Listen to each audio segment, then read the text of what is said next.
নমস্কার বন্ধুরা, আশা করি আপনারা সবাই খুব ভালো আছেন। আজ আমি আমার মায়ের কাছ থেকে শেখা মুগ ডাল ভাজা দিয়ে লাউ ঘন্ট রেসিপি আপনাদের সাথে শেয়ার করব। গরমকালে আমাদের শরীরে কিন্তু জলের ঘাটতি দেখা যায়। লাউ সেই জলের ঘাটতি অনেকটাই পূরণ করে। প্রথমে কড়াই গরম করে মুগ ডাল দিয়ে দিলাম।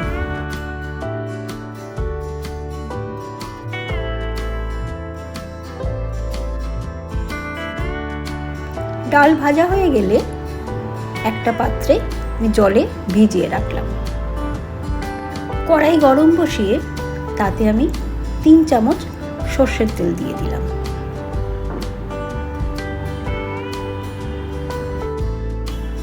তেল গরম হলে 1 চামচ কালো জিরে ফোড়ন দিয়ে দিলাম। এবার আগে থেকে ঝিরিঝিরি করে কেটে রাখা লাউ দিয়ে দিলাম। প্রথমে আঁচটা জোরে রেখে লাউটাকে আমি খুব ভালো করে নাড়াচাড়া করে নেব।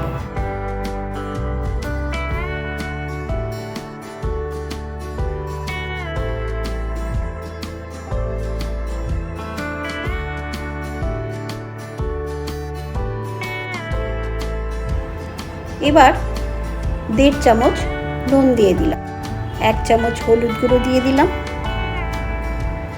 নুন আর ঝাল আপনারা সবসময় আপনাদের স্বাদ মতোই দেবেন। আবারও একটু ভালো করে নুন হলুদ একসাথে লাউয়ের সাথে মিশিয়ে চাপা দিয়ে আমি 10 মিনিট লাউটাকে রান্না হতে দিলাম।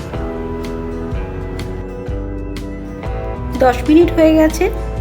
এবার ঢাকনা সরিয়ে আমি খুব ভালোভাবে নাড়াচাড়া করে নেব।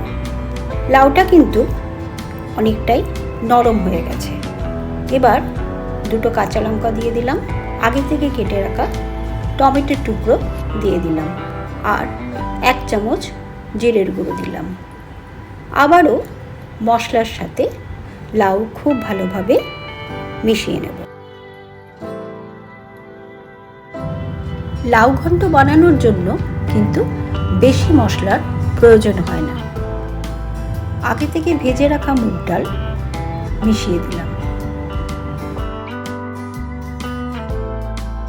আর ধনেপাতা কুচি দিয়ে দিলাম। ডাল আর ধনেপাতা কুচি লাউয়ের সাথে ভালোভাবে মিশিয়ে নিলাম। খেয়াল রাখতে হবে ডালটা যেন একেবারে গলে না যায়।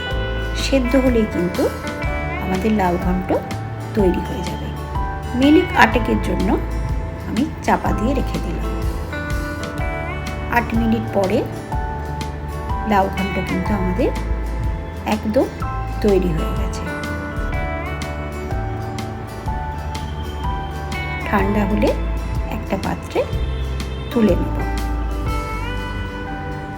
ভাত বা রুটির সাথে লাউ ঘন্ট কিন্তু খেতে খুব ভালো লাগবে।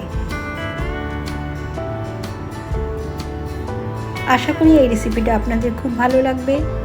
আর যদি আপনাদের পছন্দ হয় তাহলে অবশ্যই লাইক শেয়ার করবেন, আমার চ্যানেলটা সাবস্ক্রাইব করবেন।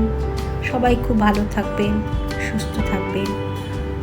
অন্য কোনো রেসিপি নিয়ে আবার আমি চলে আসব।